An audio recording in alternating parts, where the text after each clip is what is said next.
Bab 925, Bibiku sangat penyabar. Bibi. Mendengar perkataan Yinia, mata indah Jinan tiba-tiba terbuka lebar, terlihat begitu terkejut. Yinia terlihat sangat tenang, karena menurutnya memang begitu. Lagi pula, menurut etika alam semesta Guanxuan, dia dan Sander Ye adalah suami istri, jadi bibi Sander Ye tentu saja adalah bibinya. Tidak ada yang salah. Namun, dia masih diam-diam melirik Sander Ye, dan ketika dia melihat bahwa Sander Ye tidak membantah, tetapi hanya tersenyum sedikit, wajahnya tiba-tiba memerah dan hatinya dipenuhi dengan kegembiraan. Pada saat ini, pria berkemeja hijau di kejauhan tiba-tiba mengangkat kepalanya dan melihat ke kedalaman alam semesta. Dia tidak tahu apa yang dilihatnya. Dia sedikit mengernyit, lalu menatap Sander Ye, Putih dan Eria dalam kesulitan. "Cucuku, kakek pergi dulu." Setelah mengatakan itu, dia langsung terbang dengan pedangnya dan berubah menjadi cahaya pedang dan menghilang di ujung galaksi. Sander Ye menggelengkan kepalanya dan tersenyum. Dia tidak tahu masalah apa yang dialami Putih dan Eria, sehingga meminta kakek untuk pergi ke sana secara langsung. Saat ini, pria berkemeja putih dan wanita bergaun polos berjalan ke arah Sander Ye. Melihat keduanya mendekat, wajah cantik Jinan sedikit berubah.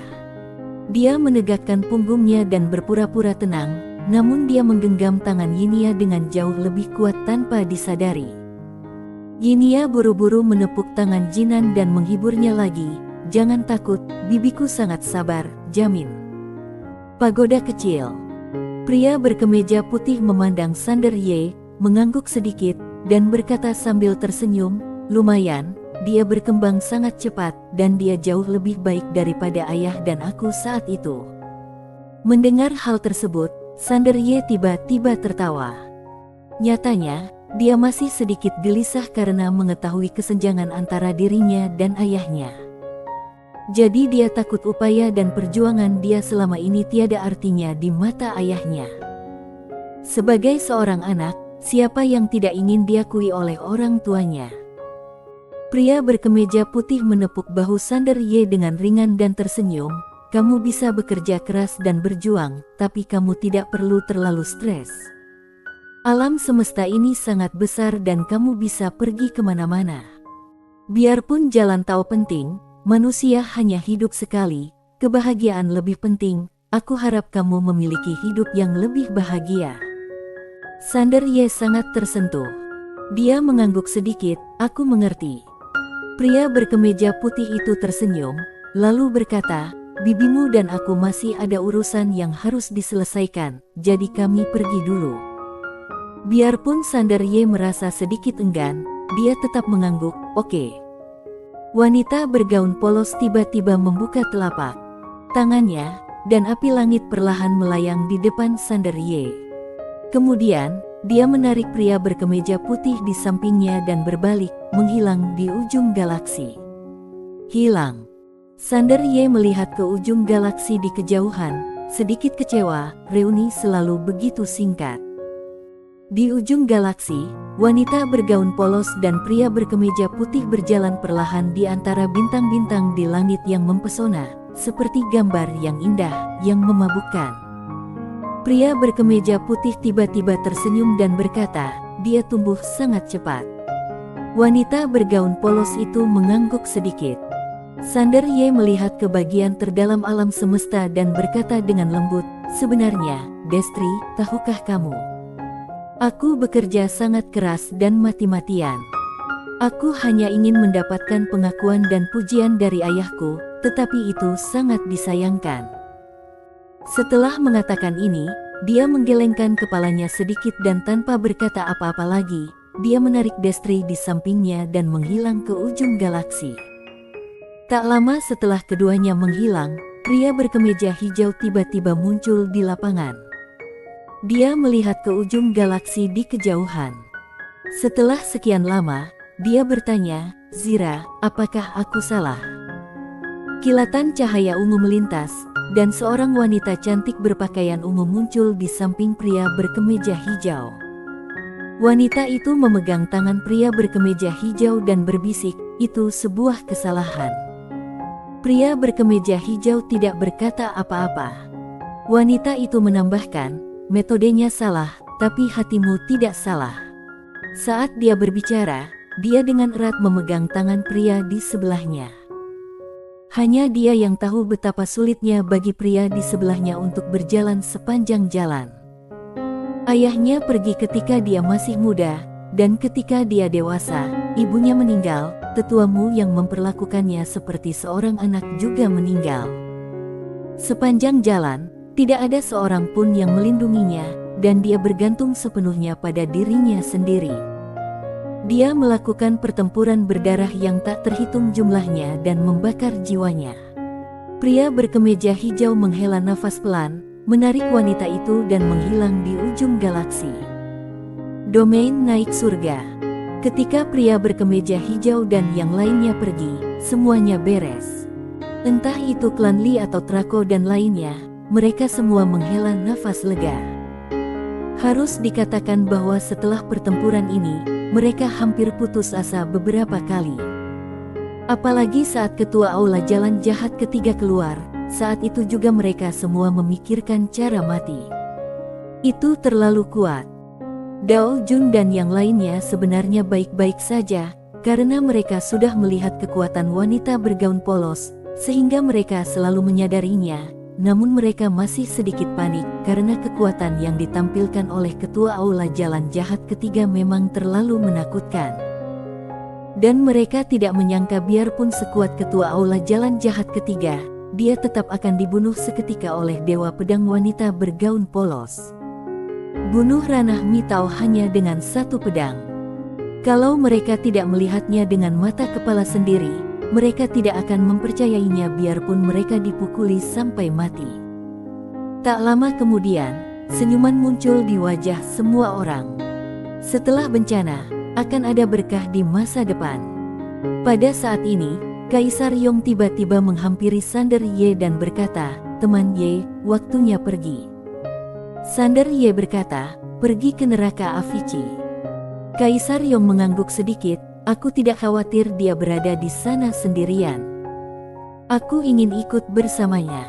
Kalau dia bahagia di sana, aku akan tinggal bersamanya. Kalau dia tidak bahagia, aku akan membawanya pergi." Sander Ye berpikir sejenak dan mengangguk, "Oke." Setelah itu, dia mengeluarkan cincin penyimpanan dan menyerahkannya kepada Kaisar Yong. "Senior, ada beberapa kristal abadi dan buah dao abadi di cincin penyimpanan, yang akan membantu lukamu." Kaisar Yong tidak menolak. Dia mengambil cincin itu dan berkata, "Terima kasih banyak." Sander Ye tersenyum dan berkata, "Aku harap kita bisa bertemu lagi." Kaisar Yong tersenyum tipis dan berkata, "Kita akan bertemu lagi kalau kita ditakdirkan."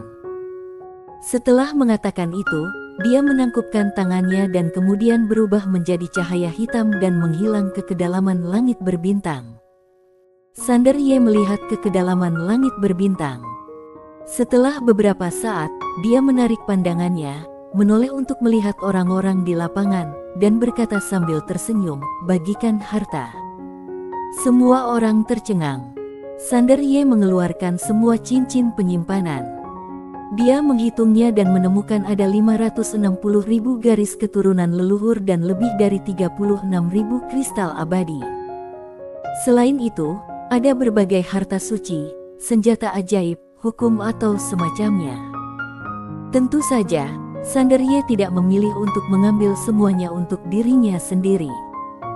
Dia mengambil setengah dari garis keturunan leluhur dan kristal abadi lalu membagikannya kepada semua orang.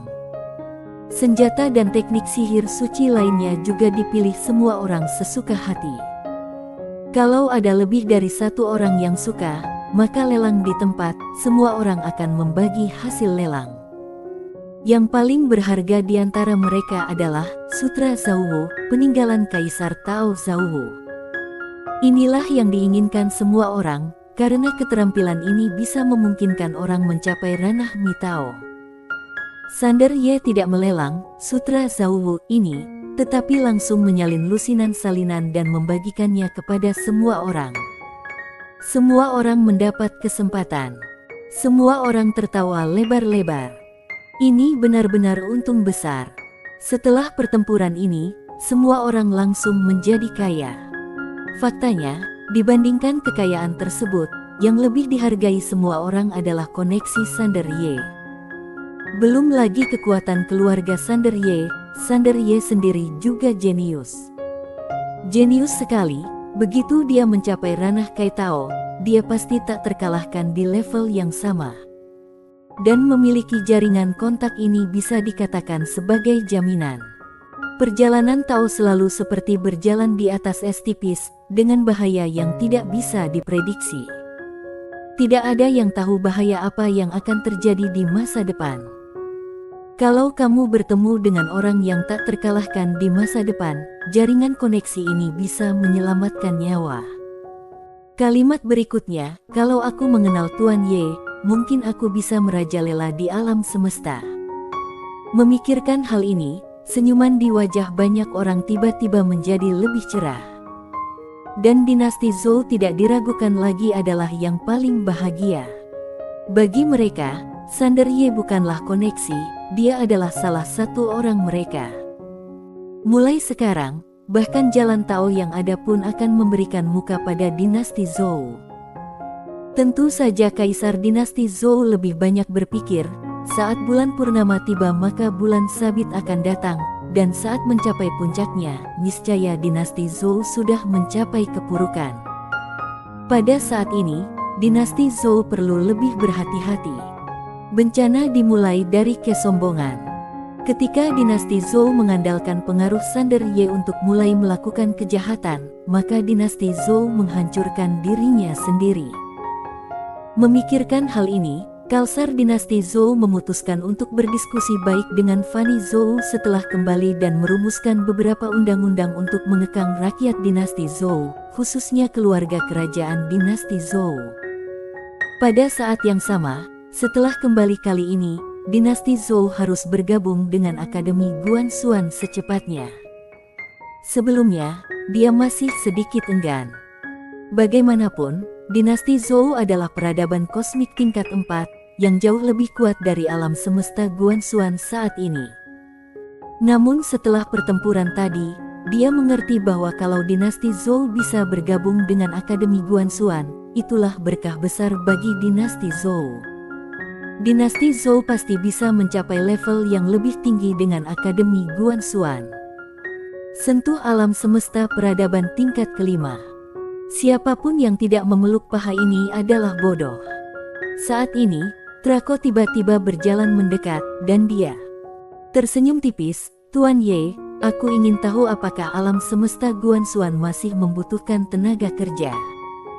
Kalau Tuan Ye tidak keberatan, kami bersedia mengambil posisi sementara di alam semesta Guanxuan. Kami tidak melakukan apapun di hari biasa.